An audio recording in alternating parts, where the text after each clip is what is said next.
ഇയാളൊരു ചുക്കും പറയണ്ട, തനിക്ക് ആരുമാ ലൈസൻസ് തന്നു? അത് ശരി. കൊണ്ടിടിച്ചിട്ട് ചിരിക്കണ. ഓ, റോങ് സൈഡിൽ വന്ന് കാറിൽ ഇടിച്ചതും പോരാ. പ്രകാശ് സാർ വരുന്നു. നമ്മുടെ ഭാഗത്താണ് മിസ്റ്റേക്ക് എന്ന് സാർ അറിയണ്ട. ഞാൻ പോയി പുള്ളിക്കാരനെ ഹാൻഡിൽ ചെയ്തിട്ട് വരാം. സ്കൂട്ടർ പഠിച്ചോണ്ടിരിക്കാനെന്നുള്ള വിവരമൊന്നും പറയണ്ട. അയ്യോ, വണ്ടി ഒന്നും എടുക്കാൻ നോക്കണ്ട, പോലീസ് വരട്ടെ. ഒരു തീരുമാനം ഓട്ടം എന്നിട്ട് എടുത്താൽ മതി. എന്തുവാടേ പ്രശ്നം? സാർ സ്കൂട്ടർ ഒന്ന് തട്ടി. ഓ അത് ശരി, നമ്പരില്ല, റോങ് സൈഡിൽ കൊണ്ടുവന്നെ കാറിൽ ഇടിച്ചു.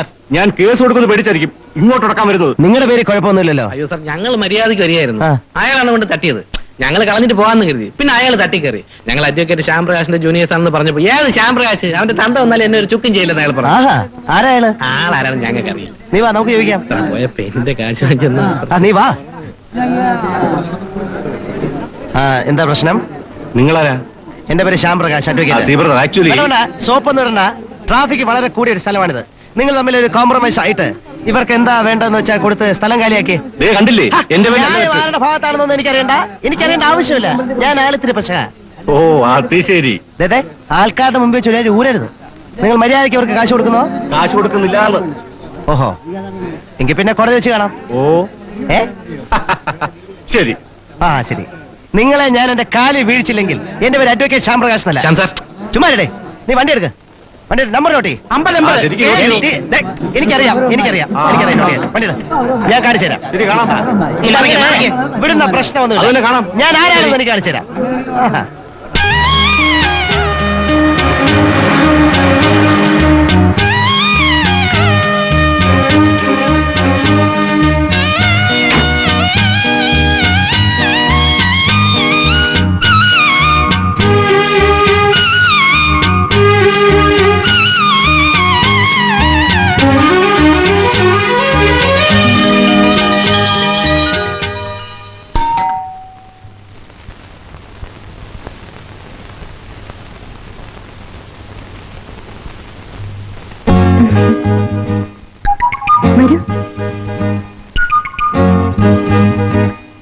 ഡോക്ടർ സാറുണ്ടോ? ഉണ്ട്, കുളിച്ചോണ്ടിരിക്കുക. ഇപ്പൊ വരും. വരുന്നേ. ചികിത്സയൊക്കെ എങ്ങനെ നടക്കുന്നു? മോൾക്ക് പനിയോ ജലദോഷമോ ഒക്കെ വന്നാ ഇവിടെ തന്നെ ചികിത്സിക്കാമല്ലോ. ഓ, വലിയ തമാശയെന്നായിരിക്കും വിചാരം. അല്ല, ഞാൻ എങ്ങനെ തുടങ്ങേണ്ടതെന്ന് ആലോചിച്ച് ബുദ്ധിമുട്ട്. ഈ കന്നുകാലികളുടെ കുളമ്പ് രോഗത്തെ തുടങ്ങി സങ്കരയിനം പശുക്കളിലെത്തി അവസാനം രാധികയുടെ കേസ് പ്രസന്റ് ചെയ്യാം. എന്താ? അതൊക്കെ സാറിന്റെ സൗകര്യം പോലെ. എന്തെങ്കിലും ഒന്ന് ഫിക്സ് ചെയ്തിട്ടേ ഇവിടുന്ന് പോകാവൂ. അതാ മിടുക്ക്. അതൊക്കെ ഞാൻ ഏറ്റു. കൊലമരത്തിൽ നിന്ന് വരെ ആൾക്കാരെ രക്ഷിച്ചിട്ടുള്ള ആളോടാ. ആരാ നമ്മളെ വന്നിരിക്കുന്നത്? അയ്യോ, അച്ഛൻ ഒന്നും തോന്നുന്നു. അതെ, നമ്മൾ തമ്മിൽ പരിചയമുള്ള കാര്യങ്ങളൊന്നും പറയരുത് കേട്ടോ. ഒരു കല്യാണ ആലോചനയായിട്ട് പ്രസന്റ് ചെയ്യാവൂ. അതൊക്കെ ഞാൻ ഏറ്റു. വിളി.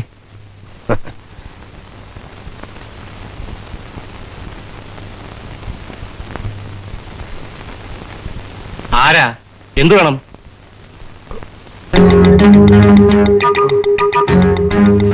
ഓഹോ, താനാണോ? വീട്ടിലൊന്ന് വെല്ലുവിളിക്കാമെന്നാണോ? അല്ല സാർ, അത് പിന്നെ നിങ്ങളെ പോലെ ചെറുപ്പക്കാരിൽ നിന്നും അല്പം കൂടെ ഡീസൻസി ഞാൻ പ്രതീക്ഷിച്ചു. അല്ല സാർ, സത്യം പറഞ്ഞാൽ ഞാൻ സാറിനോട് മാപ്പി ചോദിക്കാൻ വന്നതാണ്. എന്താ ഇത്? ഇതെന്തിനാണ് ചെയ്യുന്നതെന്ന് സാറിന് പിന്നീട് മനസ്സിലാവും. അല്ല സാർ, തെറ്റെന്റെ ജൂനിയേഴ്സിന്റെ ഭാഗത്തായിരുന്നു എന്ന് ഞാൻ പിന്നീടാ മനസ്സിലാക്കിയത്. ഞാനൊരു എടുത്തുചാട്ടക്കാരനാണ്. കാള പറ്റുമെന്ന് കേട്ടാൽ ഉടൻ തന്നെ ഞാൻ എക്സാക്ട്ലി. ഇതിനു മുമ്പും പല അബദ്ധങ്ങളും എനിക്ക് ഉണ്ടായിട്ടുണ്ട്. പിന്നെ സത്യം പറയാലോ, ആൾക്കൂട്ടത്തിൽ വെച്ച് ഒന്ന് ഷൈൻ ചെയ്യാലോ എന്നൂടെ കരുതിയ. സാറിനോട് ക്ഷമിച്ചു എന്ന് പറയണം, എങ്കിലേ എന്റെ ആത്മാവിന്, സോറി, എന്റെ മനസ്സിന് സമാധാനം കിട്ടൂ. ഓക്കെ, ഞാൻ ക്ഷമിച്ചു. പോരെ? എങ്കിൽ പിന്നെ ഞാൻ അങ്ങനെ പോട്ടെ. ശരി. എനിക്കൊരു ഗ്ലാസ് വെള്ളം കിട്ടിയിരുന്നേ കുടിക്കാൻ. അതിനെന്താ മോളെ, ചായ കാപ്പി കൊണ്ടുവരും.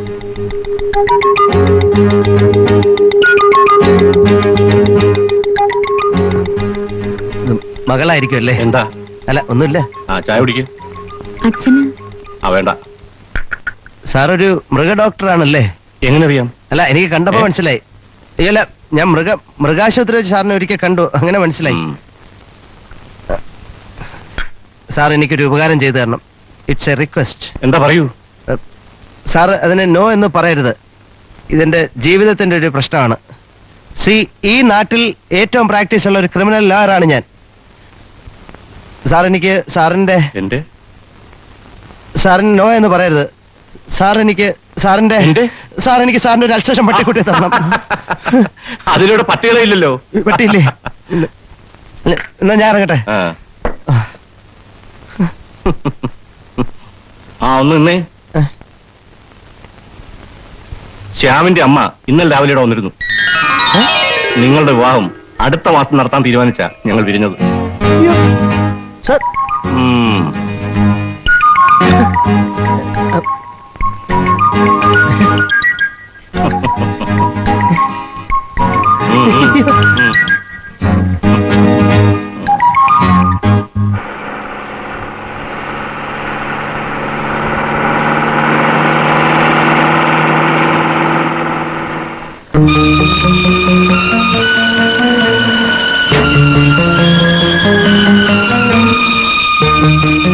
കാഷ്വാലിറ്റി അവിടെ ഡോക്ടർ, അച്ഛന് തീരെ സുഖമില്ല. അഡ്മിറ്റ് ചെയ്യണം. അകത്തേക്ക് കൊണ്ടുവരൂ. നടക്കാൻ കഴിയില്ല. കാറിലിരിക്കുകയാണ്. ആരുടെയെങ്കിലും ഹെൽപ്പ്. പേഷ്യന്റിനെ സ്കാനിംഗ് റൂമിലേക്ക് മാറ്റിക്കോളൂ. നിങ്ങളുടെ ഫാദറിനെ സ്കാനിങ് ചെയ്യണം. ഉടൻ ഒരു 5000 rupees റെമിറ്റ് ചെയ്യണം. രൂപ ഞാൻ എത്രയും പെട്ടെന്ന് എത്തിക്കാം ഡോക്ടർ. സ്കാനിംഗ് നടക്കട്ടെ. This a private hospital. പൈസ ഇല്ലാതെ ഒരു പേഷ്യന്റിനെയും ഇവിടെ എക്സാമിൻ ചെയ്ത് ഓടുന്ന നിയമം. So please remit the money.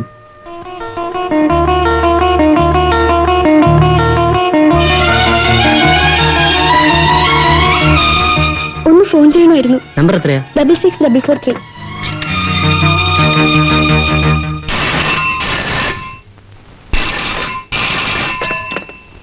Hello hello, advocate ശ്യാമപ്രകാശിന്റെ ഓഫീസല്ലേ? അതെ. അദ്ദേഹത്തിനൊന്ന് കൊടുക്കാമോ? അദ്ദേഹം ഇവിടെ ഇല്ലല്ലോ. അദ്ദേഹം എവിടെ പോയിരിക്കാണെന്ന് അറിയാമോ? കൈമൾ കൺസ്ട്രക്ഷൻ ഓഫീസിൽ കാണും. നമ്പർ തരാം.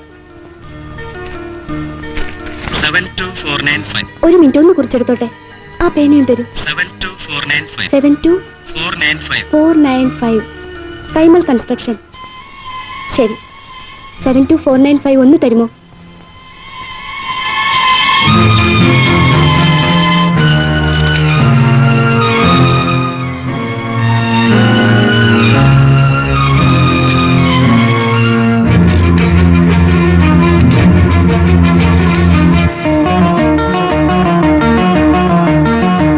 കിട്ടുന്നില്ലല്ലോ. ഒന്നുകൂടി ഒന്ന് ട്രൈ ചെയ്യുമോ?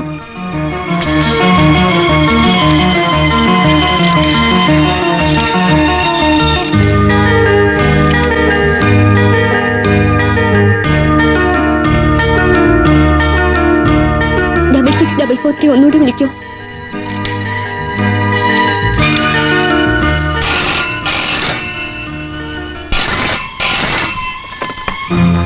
ഹലോ, ഞാൻ നേരത്തെ വിളിച്ചിരുന്നു. 72495 വിളിച്ചിട്ട് അവിടെ ആരും എടുക്കുന്നില്ലല്ലോ. വൈകുന്നേരം 6 മണി വരെ അവിടെ കാണുമെന്നാണല്ലോ അദ്ദേഹം പറഞ്ഞിരുന്നത്. ആരെങ്കിലും വന്നാലേ അങ്ങോട്ട് പറഞ്ഞേക്കാനാ എന്നോട് പറഞ്ഞിട്ടുള്ളത്. അദ്ദേഹം ഓഫീസിലേക്ക് വരണമെങ്കിൽ മാഷിനെ KM ഹോസ്പിറ്റലിൽ അഡ്മിറ്റ് ചെയ്തെന്ന് പറയണം.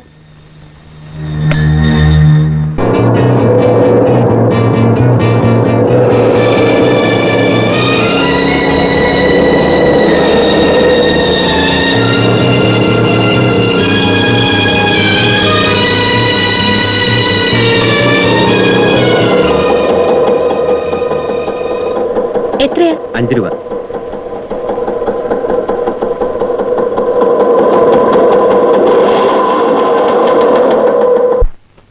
അമ്മാവ തീപ്പെട്ടി കൊണ്ടുവന്നേ. എന്നാ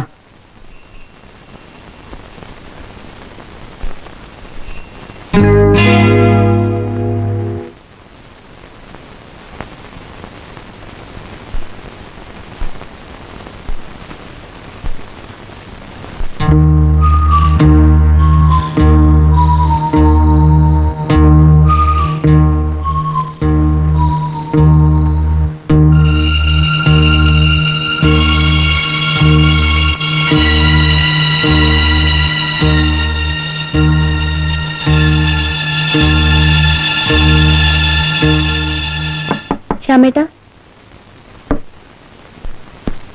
ശ്യാമേട്ടാ,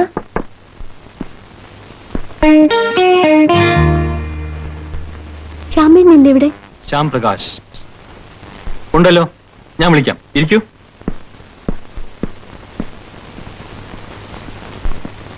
മാഷിന് എങ്ങനെയുണ്ടമ്മേ? കുഴപ്പമൊന്നുമില്ലെന്നാ ഡോക്ടർ പറഞ്ഞത്. ആ മോനെ, ഗീത ഇതുവരെ വന്നില്ല. അവളവിടെ പോയി? അവള് നിന്നെ അന്വേഷിച്ച കൈമളുടെ കൺസ്ട്രക്ഷൻ കമ്പനി പോയതാ. അവൾ എന്തിനാ അവിടെ പോയത്? ആ കുട്ടി ഓഫീസിൽ ഫോൺ ചെയ്തപ്പോ ഞാനാ പറഞ്ഞത് സാർ അവിടെ കാണുമെന്ന്. മോനെ, നീ ഒന്ന് പോയി അന്വേഷിക്കേ. ആ ശരി.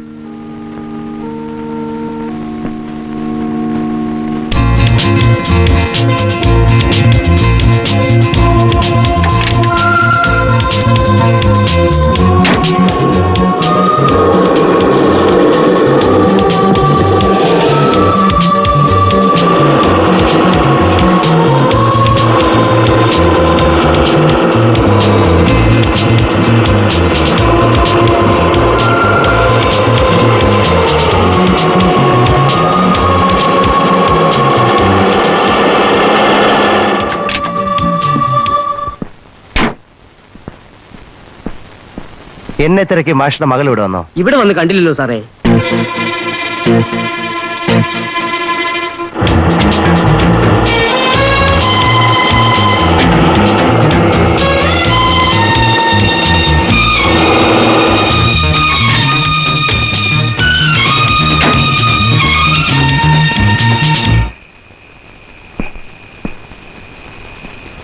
ഇതേ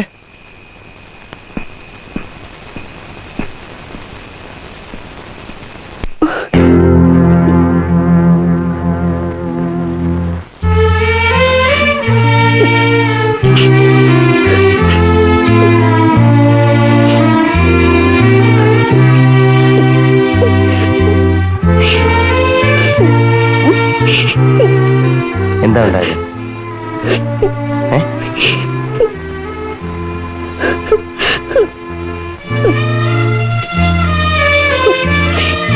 പറ.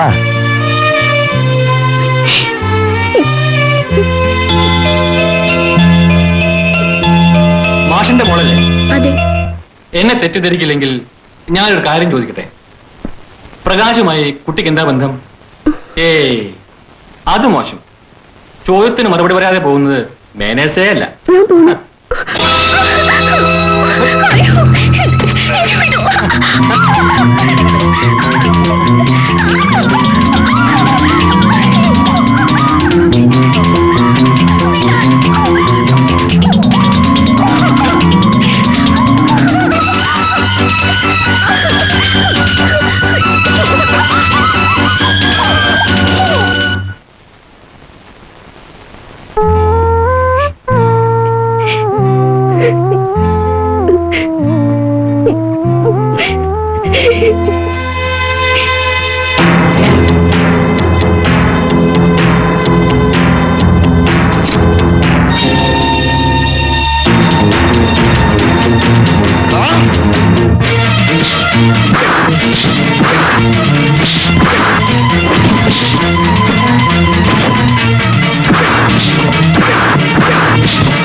എന്താണെന്നോ? എന്താണെന്ന് ഇവരോട് തന്നെ ചോദിക്കേ. പ്രകാശ്, റിലാക്സ്. എല്ലാം ഞാൻ അറിഞ്ഞു. സോൾവ് ചെയ്യാവുന്ന പ്രശ്നങ്ങൾ ഇവിടെ ഉണ്ടായിട്ടുള്ളൂ. U relax. വരൂ, കമോൺ. ശ്രീ പ്രകാശ്, എന്റെ സ്ഥാപനങ്ങളുടെ ലീഗൽ അഡ്വൈസർ എന്നതിനേക്കാൾ ഉപരി പ്രകാശ് എനിക്ക് എന്റെ മോനെ പോലെ തന്നെയാണ്. എങ്ങു നിന്നോ വന്ന ഒരു പെണ്ണിന് വേണ്ടി നമ്മുടെ ബന്ധം. എങ്ങു നിന്നോ വന്ന പെണ്ണൊന്നുമല്ല, ഗീത എന്റെ പെങ്ങളാ. She is my sister. പെങ്ങൾ എന്ന് പറയണ്ട, പെങ്ങളെ പോലെ എന്ന് പറഞ്ഞാൽ മതി. സർ, നിങ്ങൾക്ക് അത് പറഞ്ഞാൽ മനസ്സിലാവില്ല. എല്ലാം എനിക്കറിയാം. നടക്കാൻ പാടില്ലാത്താണ് നടന്നത്. ചെറുപ്പമല്ലേ, ചില ദുർബല നിമിഷങ്ങളിൽ ആരായിരുന്നാലും. സർ, ഈ സംഭവം ഒരു നിർഭാഗ്യകരമായ അപകടമാണ്. Unfortunate accident. അപകടങ്ങളിൽ വിക്ടിംസ് ആകുന്നവർക്ക് സാധാരണഗതിയിൽ എന്താണ് കിട്ടുക? നഷ്ടപരിഹാരം. പ്രകാശ് പറഞ്ഞോളൂ, എത്ര കാശ് വേണമെങ്കിലും കൊടുക്കാൻ ഞാൻ തയ്യാറാണ്.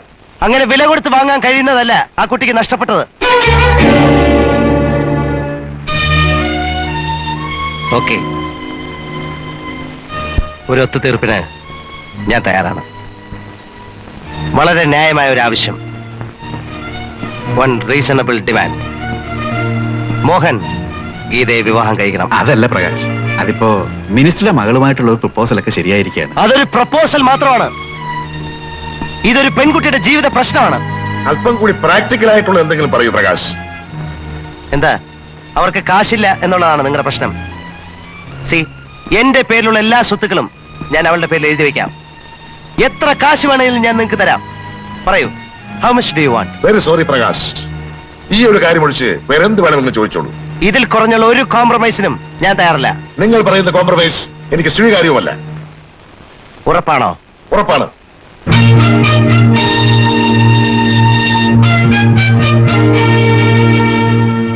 ഓക്കെ, എങ്കിൽ നമുക്ക് ഇവിടെ വെച്ച് പിരിയാം.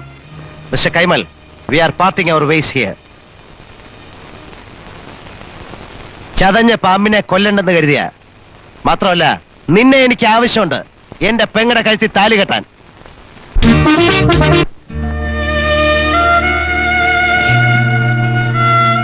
ഇപ്പോഴുള്ള ആഘാതം തന്നെ മോക്ക് താങ്ങാവുന്നതിനപ്പുറമാണ്.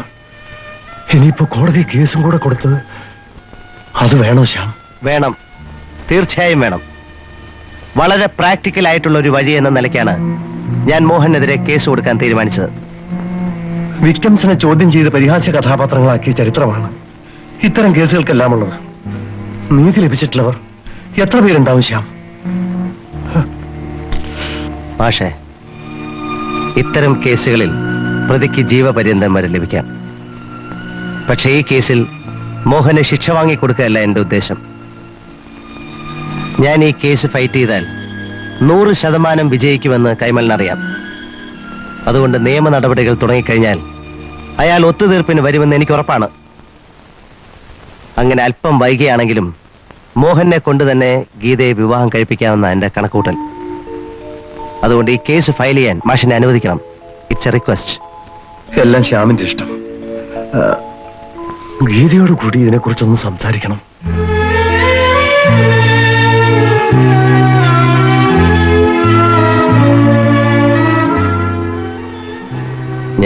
എല്ലാം ഞാൻ കേട്ടു. എന്തും ഫേസ് ചെയ്യാൻ ഞാൻ തയ്യാറാണ്. ചേട്ടൻ കേസ് ഫയൽ ചെയ്തോളൂ. ഇല്ലാത്ത തെളിവുകൾ പോലും ഉണ്ടാക്കി പ്രകാശ് കേസ് ഫൈറ്റ് ചെയ്യും. ഈ വരുന്ന ശിക്ഷ ഉറപ്പാ. നീ കിടന്ന് ബഹളം വെക്കാതെ എന്താണ് പോംവഴിയെന്ന് നമുക്ക് ആലോചിക്കാം. മിനിസ്റ്ററെ വിളിച്ച് ഞാൻ കാര്യം പറഞ്ഞു. പോലീസിന്റെ ഭാഗത്തുനിന്നുള്ള എല്ലാ ഹെൽപ്പും നമുക്ക് ഉണ്ടാകുമെന്ന് അദ്ദേഹം ഉറപ്പ് തന്നിട്ടുണ്ട്. എന്നാലും പ്രകാശ് കേസ് വാദിക്കുന്നു എന്ന് പറയുമ്പോ നമുക്കിത് വരണം. ആ തെണ്ടിക്ക് ഓവർ പെർഫോമൻസ് കൊടുക്കരുതെന്ന് ഞാൻ അന്നേ അച്ഛനോട് പറഞ്ഞതാ. ഒറ്റ അക്ഷരം വേണ്ടി പോരുത്. ഇത്രയും കുഴപ്പങ്ങൾക്കൊക്കെ കാരണം നീ ഒറ്റൊരുത്തനാ. മാർഷിന്റെ ഫാമിലിയോട് പ്രകാശിനുള്ള സെന്റിമെന്റ്സ് എന്താണെന്ന് നിനക്ക് അറിയാമായിരുന്നിട്ടും ആ പെണ്ണിനെ വെറുതെ പഴയ കാര്യങ്ങൾ കുത്തിപ്പോകുന്ന എന്തിനാളിയാ? ഞാൻ ആലോചിച്ചിട്ട് ഒരു പോംവഴിയെ കാണുന്നുള്ളൂ. പ്രകാശുമായി ഒരു കോംപ്രമൈസിന് ഒന്നുകൂടി ട്രൈ ചെയ്താലോ? ഞാൻ ആ തെണ്ടി പെണ്ണിനെ വിവാഹം കഴിക്കണമെന്നാണ് അമ്മാവൻ പറയുന്നത്. അതിൽ കുറഞ്ഞ് ഒത്തുതീർപ്പൻ തയ്യാറില്ല എന്ന് പച്ച മലയാളത്തിലല്ലേ പ്രകാശ് പറഞ്ഞത്? പ്രകാശിനെ നമുക്കറിയില്ലേ? അയാൾ ഒരു വാക്ക് പറഞ്ഞാൽ അത് വാക്കാണ്. ആ സ്റ്റാൻഡ് പോയിന്റിൽ നിന്നും അയാൾ പിന്മാറുന്ന പ്രശ്നമേ ഇല്ല. പിന്നെ പ്രതിരോധമല്ല നമുക്ക് ആവശ്യം, പ്രത്യാക്രമണമാണ്. എനിക്കറിയാം എന്താണ് ചെയ്യേണ്ടത്. Yes, you can proceed. നിങ്ങൾ ഈ ടെലിഫോൺ ബൂത്ത് തുടങ്ങിയിട്ട് എത്ര നാളായി? 5 കൊല്ലം. ഉദ്ദേശം എത്ര മണിക്കാണ് മിസ് ഗീത ഈ ഫോൺ കോളുകളൊക്കെ ചെയ്തത്? ഏകദേശം 3 മണിയായി കാണും. ആദ്യം ഏത് നമ്പറിലേക്കാണ് ഫോൺ ചെയ്തത്? 66443. ഈ നമ്പർ വിളിച്ച് മിസ് ഗീത എന്താണ് സംസാരിച്ചതെന്ന് നിങ്ങൾക്ക് ഓർമ്മയുണ്ടോ? ആ കുട്ടിയുടെ സംസാരത്തിൽ നിന്നും അഡ്വക്കേറ്റ് ശ്യാംപ്രകാശിന്റെ ഓഫീസിലേക്കാണ് വിളിച്ചതെന്ന് ഞാൻ ഊഹിച്ചു. അടുത്തത് ഏത് നമ്പറിലേക്കാണ് വിളിച്ചത്?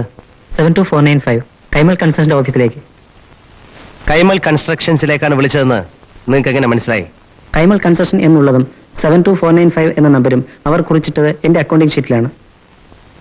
72495 എന്ന നമ്പർ വിളിച്ചിട്ട് എന്താണ് പറഞ്ഞത്? വളരെയധികം ട്രൈ ചെയ്തിട്ടും ആ നമ്പർ കിട്ടിയില്ല. എന്നിട്ട് അവർ വീണ്ടും 66443 വിളിച്ച് കൈമൽ കൺസ്ട്രക്ഷന്റെ അഡ്രസ് ചോദിച്ച് മനസ്സിലാക്കി. ആ കുട്ടി അങ്ങോട്ടാണ് പോകുന്നതെന്നും എന്നോട് പറഞ്ഞു. Your kindly note this point. ഈ ഫോൺ കോളുകൾ ചെയ്തതിന്റെ ചാർജസ് മിസ് ഗീതയുടെ കയ്യിൽ നിന്ന് ഈടാക്കേണ്ട റെസീറ്റ് ഞാൻ ഇവിടെ സബ്മിറ്റ് ചെയ്യാണ്.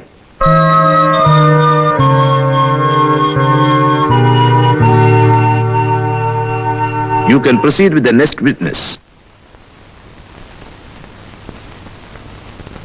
എത്ര മണിക്കാണ് മിസ് ഗീത നിങ്ങളുടെ ഓട്ടോറിക്ഷ പിടിച്ചത്? ഒരു 3:30-4 ആവും. ഏത് സ്ഥലത്തേക്ക് പോകണമെന്നാണ് അവർ പറഞ്ഞത്? നേതാജി റോഡിലുള്ള കൈമൾ കൺസ്ട്രക്ഷന്റെ ഓഫീസിൽ പോകണമെന്ന് പറഞ്ഞു. എന്നിട്ട് ഞാൻ അവിടെ കൊണ്ടുപോയി വിട്ടു. അവർ ഓഫീസിലേക്ക് കയറി പോകുന്നത് നിങ്ങൾ കണ്ടോ? കണ്ടു സർ. അതെങ്ങനെ കണ്ടു? അപ്പൊ നിങ്ങൾ അവിടെ വെയിറ്റ് ചെയ്തോ? ഇല്ല, തിരിച്ചു വരുന്നതിന് മുമ്പ് ബീഡി കത്തിക്കാനായി അവിടെ നിന്ന് ഒരാളോട് തീപ്പെട്ടി ചോദിച്ചു. ആ സമയത്താണ് ഗീത ഓഫീസിനകത്തേക്ക് കയറി പോകുന്നത് കണ്ടത്.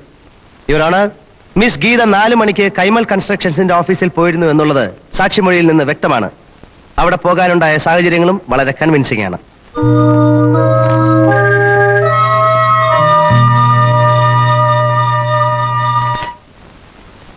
ഇവരാണ് ഇത് മെഡിക്കൽ റിപ്പോർട്ട്സ് ആണ്. ഈ പട്ടണത്തിലെ ഏറ്റവും ലീഡിംഗ് ആയിട്ടുള്ള 3 ഡോക്ടേഴ്സിന്റെ ഫൈൻഡിങ്സ് ആണിത്. ഇതിൽ നിന്ന് മിസ് ഗീത ഒരു ബലാത്സംഗത്തിന് ഇരയായിട്ടുണ്ട് എന്നുള്ളത് ബഹുമാനപ്പെട്ട കോടതിക്ക് ബോധ്യമാകും. സാഹചര്യ തെളിവുകളിൽ നിന്നും സാക്ഷികളുടെ മൊഴികളിൽ നിന്നും പ്രതി മോഹൻ തന്നെയാണ് ഗീതയെ ബലാത്കാരം ചെയ്തിട്ടുള്ളത് എന്ന് വ്യക്തമാണ്. ആയതിനാൽ Indian penal code section 375 and 376 പ്രകാരം പ്രതി മോഹന് ജീവപര്യന്തം തടവ് നൽകി ശിക്ഷിക്കണമെന്ന് ബഹുമാനപ്പെട്ട കോടതിയോട് ഞാൻ അപേക്ഷിക്കുകയാണ്. That's all your owner.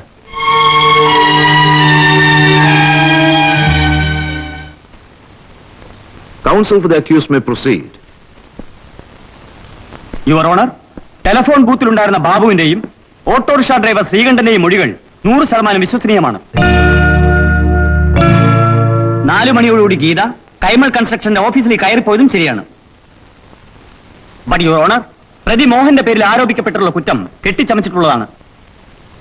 അതിനുള്ള തെളിവ് ഞാൻ ഹാജരാക്കാം. ഈ കേസുമായി ബന്ധമുള്ള ഏറ്റവും പ്രധാനപ്പെട്ട ഒരു സാക്ഷിയെ കൂടി വിസ്തരിക്കാനുള്ള അനുവാദം ബഹുമാനപ്പെട്ട കോടതി എനിക്ക് തരണം. You can proceed.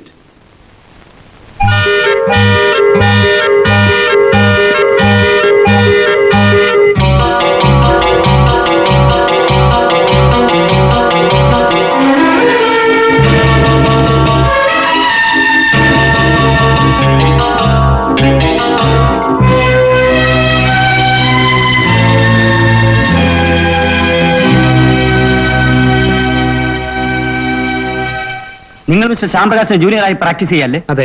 എത്ര കൊല്ലമായി? 5 കൊല്ലം. സംഭവ ദിവസം 4 മണിക്ക് കൈമൾ കൺസ്ട്രക്ഷനിൽ നടന്നെന്താണെന്ന് വ്യക്തമാക്കുന്നു.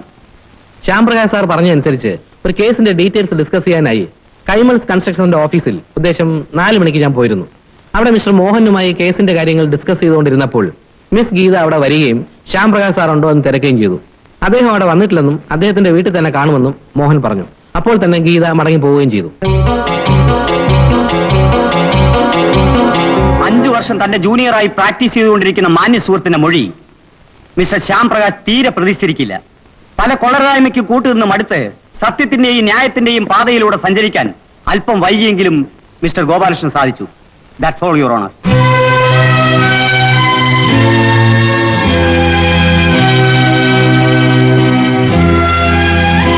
ഈ കേസിന്റെ വാദം നാളെയും തുടരും.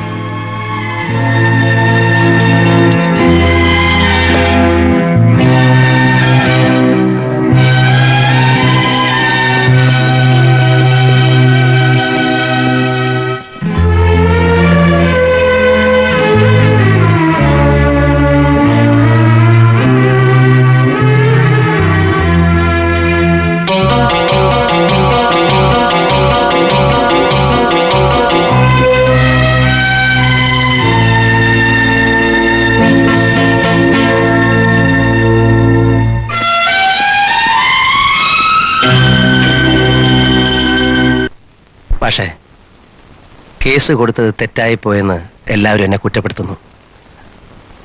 പക്ഷേ ഞാൻ എല്ലാം എനിക്ക് മനസ്സിലാവശ്യം. ഇത്തരം പരീക്ഷണങ്ങളോടൊന്നും മനസ്സ് തളരരുത്. അന്തിമ വിജയം എപ്പോഴും സത്യത്തിനും നീതിക്കുമായിരിക്കും.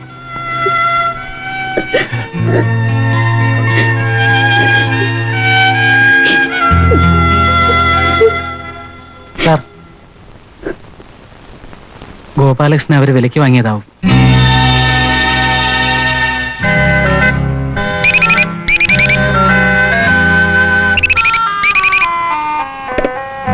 Hello, How are you, Prakash? ഇതൊരു തുടക്കം മാത്രം. This is only a beginning. കൂടുതൽ ഷോക്കുകൾ നേരിടാൻ തയ്യാറായിക്കൊള്ളൂ.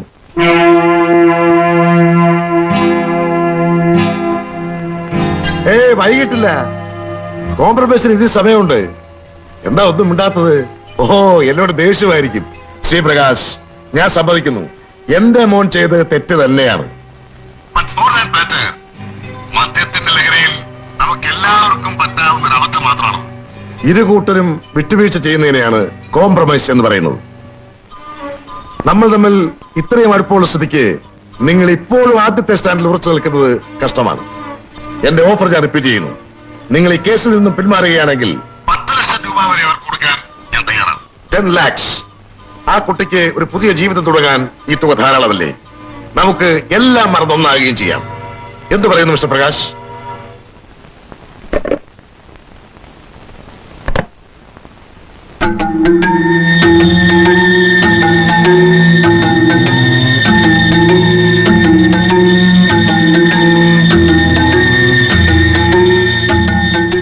സംഭവം നടന്ന ദിവസം എത്ര മണിക്കാണ് നിങ്ങൾ കൈമൾ കൺസ്ട്രക്ഷൻസിന്റെ ഓഫീസിൽ എത്തിച്ചേർന്നത്? 4 മണിക്ക്. എത്ര മണിക്കാണ് നിങ്ങൾ വീട്ടിൽ നിന്ന് ഇറങ്ങിയത്? 3:30. എന്തിനാണ് നിങ്ങൾ അവിടെ പോയത്? ഒരു കേസ് ഡിസ്കസ് ചെയ്യാൻ. ആര് പറഞ്ഞ അനുസരിച്ചാണ്? മിസ്റ്റർ ശ്യാം പ്രകാശ്. എന്തിനെ കുറിച്ചുള്ള കേസാണ്? വ്യാജമരുന്ന് വിറ്റതിന്റെ. ആര് വിറ്റു?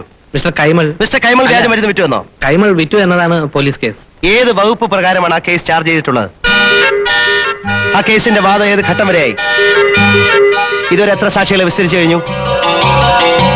തൊണ്ടിയായ സാധനങ്ങൾ പിടിച്ചെടുത്തിട്ടുണ്ടോ? പ്രോസിക്യൂഷന്റെ പോയിന്റ്സ് എന്തൊക്കെയാണ്? IPC section 274 adulteration of drugs ആണോ? IPC section 275 sale of adulterated drugs ആണോ പ്രോസിക്യൂഷൻ പ്ലീഡ് ചെയ്തിരിക്കുന്നത്?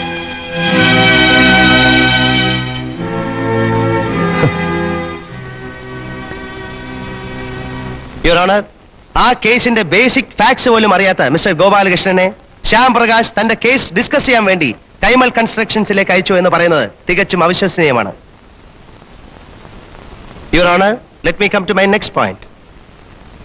മിസ്റ്റർ ഗോപാലകൃഷ്ണൻ അന്നേ ദിവസം ഒരു വിവാഹ നിശ്ചയത്തിൽ സംബന്ധിക്കാൻ ഓഫീസിൽ നിന്ന് നേരത്തെ പോകാൻ വേണ്ടി നിങ്ങളുടെ സീനിയറായ ശ്യാം പ്രകാശിനോട്, അതായത് എന്നോട്, നിങ്ങൾ അനുവാദം ചോദിച്ചിരുന്നോ? ചോദിച്ചിരുന്നു. എന്നിട്ട് നിങ്ങൾ പോയില്ലേ? അത് ഞാൻ. യുവർ ഓണർ, അന്നേ ദിവസം മിസ്റ്റർ ഗോപാലകൃഷ്ണൻ ഇലഞ്ഞിക്കര എന്ന സ്ഥലത്ത് പോയി വിവാഹ നിശ്ചയത്തിൽ പങ്കെടുത്തു എന്നതിനുള്ള തെളിവുകൾ ഞാൻ ഹാജരാക്കാം. ഇത് മിസ്റ്റർ ഗോപാലകൃഷ്ണൻ വിവാഹ നിശ്ചയം കഴിഞ്ഞ പെൺകുട്ടിയുടെ സഹോദരനുമായി എടുത്ത ഫോട്ടോയാണ്.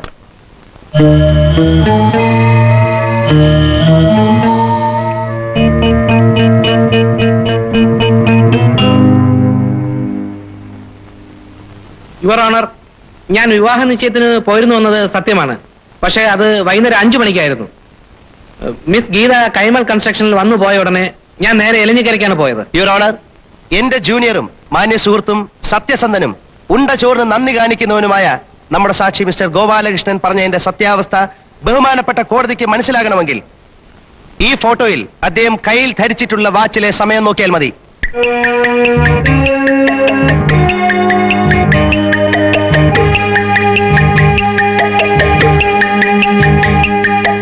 അതിലെ സമയം 4 5 മിനിറ്റാണ്.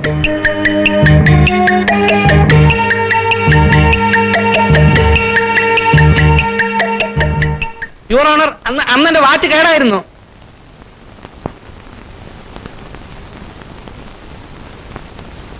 വാച്ച് കേടായിരുന്നു എന്ന നിങ്ങളുടെ വാദം സമ്മതിച്ചാൽ തന്നെയും പ്രശ്നം തീരുന്നില്ല. അന്നേ ദിവസം തന്നെ എടുത്ത ഈ ഫോട്ടോയെ കുറിച്ച് നിങ്ങൾ എന്ത് പറയുന്നു? യുവർ ഓണർ, ഈ ഫോട്ടോയിൽ ചുവരിലുള്ള ക്ലോക്കിലെ സമയം അങ്ങ് ദയവായി നോക്കണം.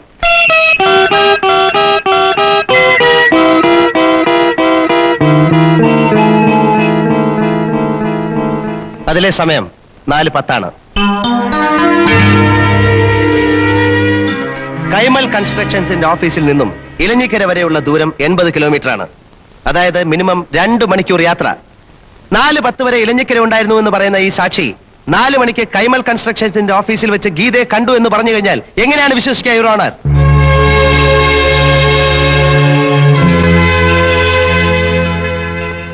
ഇനി കൂടുവിട്ട് കൂടുമാറുന്ന വിദ്യ വല്ലോ മാന്യ സാക്ഷി പഠിച്ചു വെച്ചിട്ടുണ്ടോ? യുവർ ഓണർ, ഇനി പല സാക്ഷികളെയും എനിക്ക് വിസ്തരിക്കാനുണ്ട്. അതിനു മുമ്പായി ഒരു രേഖ ബഹുമാനപ്പെട്ട കോടതിയുടെ മുമ്പിൽ ഹാജരാക്കുകയാണ്. ഇത്തരം രേഖകൾ തെളിവായി സ്വീകരിക്കാമോ എന്നതിനെ കുറിച്ച് വിവാദങ്ങൾ നടക്കുകയാണ്. പക്ഷെ ഇതിനെ ഞാനൊരു പ്രൈമറി എവിഡൻസ് എന്ന നിലയ്ക്കല്ല, ഒരു സപ്ലിമെന്ററി എവിഡൻസ് എന്ന നിലയിൽ ഈ cassette tape ഹാജരാക്കുകയാണ്.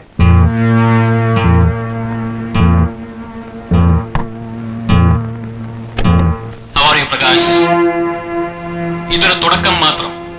This is only a beginning. കൂടുതൽ ഷോക്കുകൾ നേടാൻ തയ്യാറായിക്കൊള്ളും.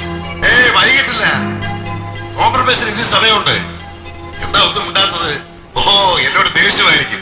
ശ്രീ പ്രകാശ്, ഞാൻ സമ്മതിക്കുന്നു, എന്റെ മോൻ ചെയ്തത് തെറ്റ് തന്നെയാണ്. ബട്ട് ഫോർ ദാറ്റ് മാറ്റർ, മദ്യത്തിന്റെ ലഹരിയിൽ നമുക്ക് എല്ലാവർക്കും പറ്റാവുന്ന ഒരു അബദ്ധം മാത്രമാണ്. ഇരു കൂട്ടരും വിട്ടുവീഴ്ച ചെയ്യുന്നതിനെയാണ് കോംപ്രമൈസ് എന്ന് പറയുന്നത്. നമ്മൾ തമ്മിൽ ഇത്രയും അടുപ്പമുള്ള സ്ഥിതിക്ക് നിങ്ങൾ ഇപ്പോഴും ആദ്യത്തെ സ്റ്റാൻഡിൽ ഉറച്ചു നിൽക്കുന്നത് കഷ്ടമാണ്. എന്റെ ഓഫർ ഞാൻ റിപ്പീറ്റ് ചെയ്യുന്നു. നിങ്ങൾ ഈ കേസിൽ നിന്നും പിന്മാറുകയാണെങ്കിൽ 10 ലക്ഷം രൂപ വരെ അവർക്ക് കൊടുക്കാൻ ഞാൻ തയ്യാറാണ്. 10 lakhs. ആ കുട്ടിക്ക് ഒരു പുതിയ ജീവിതം തുടങ്ങാൻ ഈ തുക ധാരാളമല്ലേ? നമുക്ക് എല്ലാം മറന്നൊന്നാകുകയും ചെയ്യാം. എന്ത് പറയുന്നു മിസ്റ്റർ പ്രകാശ്? യുവർ ഓണർ, ഇത് ഞാൻ അങ്ങോട്ട് ചെയ്ത ഫോൺ കോൾ ആയിരുന്നെങ്കിൽ ട്രാപ്പ് ചെയ്യാനുള്ള അറ്റംപ്റ്റായി വ്യാഖ്യാനിക്കാമായിരുന്നു. But please note, mister Kaimal തന്നെയാണ് എന്നെ വിളിച്ച് സംസാരിച്ചിരിക്കുന്നത്. കേസ് 22-ാം തീയതിയിലേക്ക് മാറ്റിവെച്ചിരിക്കുന്നു. നമ്മുടെ അഡ്വക്കേറ്റിന്റെ കോൺഫിഡൻസ് ഒക്കെ പോയി. കേസ് നമ്മൾ തോക്കുന്ന ലക്ഷണമാ കാണുന്നത്. ഇനിയും പല സാക്ഷികളെയും ഹാജരാക്കാനുണ്ടെന്നാ പ്രകാശ് പറഞ്ഞിരിക്കുന്നത്.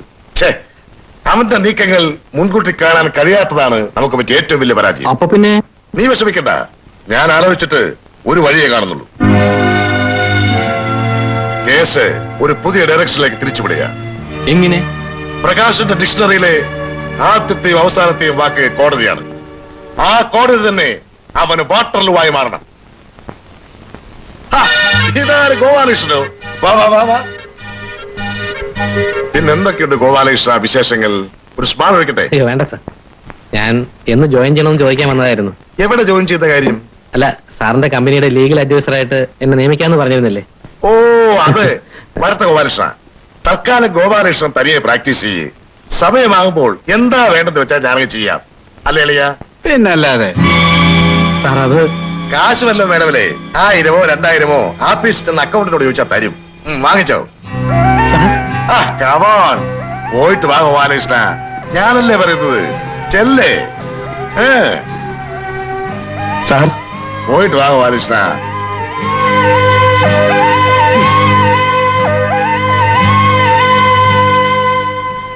സത്യം പറഞ്ഞാൽ സാറിനെ ഫേസ് ചെയ്യാൻ എനിക്കിപ്പോ ബുദ്ധിമുട്ടുണ്ട്. സാറെന്ന് പറഞ്ഞതെല്ലാം ഇപ്പോഴെങ്കിലും പ്രകാശിന് കാര്യങ്ങളെല്ലാം മനസ്സിലായല്ലോ. എന്റെ കാര്യങ്ങളെല്ലാം സാറിന് അറിയാമല്ലോ. ചെയ്യാത്ത തെറ്റിന്റെ പേരിൽ വളരെയധികം ക്രൂശിക്കപ്പെട്ട ഒരാളായിരുന്നു എന്റെ അച്ഛൻ. അവസാന നിമിഷം വരെ നീതിക്ക് വേണ്ടി അദ്ദേഹം പോരാടി. അച്ഛനെ പിടിച്ചു നിൽക്കാനായില്ല. പോസ്റ്റ്മോർട്ടം കഴിഞ്ഞ് വീട്ടിൽ കൊണ്ടുവന്ന അച്ഛന്റെ ബോഡിയുടെ ചിത്രം ഇന്നും എന്റെ മനസ്സിൽ നിന്ന് മാഞ്ഞിട്ടില്ല. ആ മുഖത്തെ നിസ്സഹായത എന്റെ ജീവിതത്തിൽ ഒരു നിഴലായി കിടന്നിരുന്നു. ഈ ലോകത്ത് പണമാണ് ഏറ്റവും വലുതെന്ന ഫിലോസഫിയിലേക്കാണ് അതൊക്കെ എന്നെ കൊണ്ടെത്തിച്ചത്. പക്ഷേ ഇന്നെനിക്ക് പ്രകാശ്, ഡിപ്രസ്ഡ് ആകേണ്ട കാര്യമില്ല. Take things as they come. നിങ്ങൾക്ക് പശ്ചാത്തലം തോന്നി തുടങ്ങിയത് തന്നെ ഒരു നല്ല കാര്യമല്ലേ? സാർ, കൈമലിനെതിരെ നമുക്ക് ഒരുമിച്ച് ഇന്ന് ഫൈറ്റ് ചെയ്യാം. എനിക്ക് സാറിനെ വളരെയധികം ഹെൽപ്പ് ചെയ്യാൻ കഴിയും. പ്രകാശിന്റെ സ്പിരിറ്റ് ഞാൻ ഉൾക്കൊള്ളുന്നു, അഭിനന്ദിക്കുന്നു. ബട്ട് നേരത്തെ പറഞ്ഞതുപോലെ you are little bit late. എനിക്ക് ട്രാൻസ്ഫർ ആണ്, പണിഷ്മെന്റ് ട്രാൻസ്ഫർ ആണെന്ന് ആ ഡിപ്പാർട്ട്മെന്റിലുള്ളവർ പറയുന്നത്. പക്ഷെ എന്നെ സംബന്ധിച്ചിടത്തോളം പണിഷ്മെന്റ് ട്രാൻസ്ഫർ എന്ന പ്രയോഗത്തോടെ എനിക്ക് യോജിപ്പില്ല. എവിടെ ചെന്നാലും ജോലി ചെയ്യുക സത്യസന്ധമായി, ആത്മാർത്ഥതയോടെ, അത്രേ ഉള്ളൂ. സാർ, ഈ ട്രാൻസ്ഫറിന്റെ പിന്നിലും കൈമളിന്റെ കൈകളാണ്. I am sure. ആയിരിക്കാം. Leave it Prakash. അറ്റ്ലീസ്റ്റ് ഒരു കാര്യത്തിൽ എനിക്ക് സന്തോഷമുണ്ട്. ഇവിടെ നിന്ന് പോകുന്നതിന് മുമ്പായി കൈമളിനെതിരെയുള്ള പോരാട്ടത്തിന് ഒരു സ്പാർക്ക് ഇട്ടിട്ടാണ് ഞാൻ പോകുന്നത്. ഈ സമയത്ത് സാറും കൂടി ഉണ്ടായിരുന്നെങ്കിൽ എനിക്ക് വളരെയധികം ഹെൽപ്പാകുമായിരുന്നു. എന്റെ ഫിസിക്കൽ പ്രസൻസ് ഉണ്ടാവില്ലെന്നേ ഉള്ളൂ. എന്റെ എല്ലാ മോറൽ സപ്പോർട്ടും പ്രകാശനുണ്ടാവും. All the best. Thank you sir.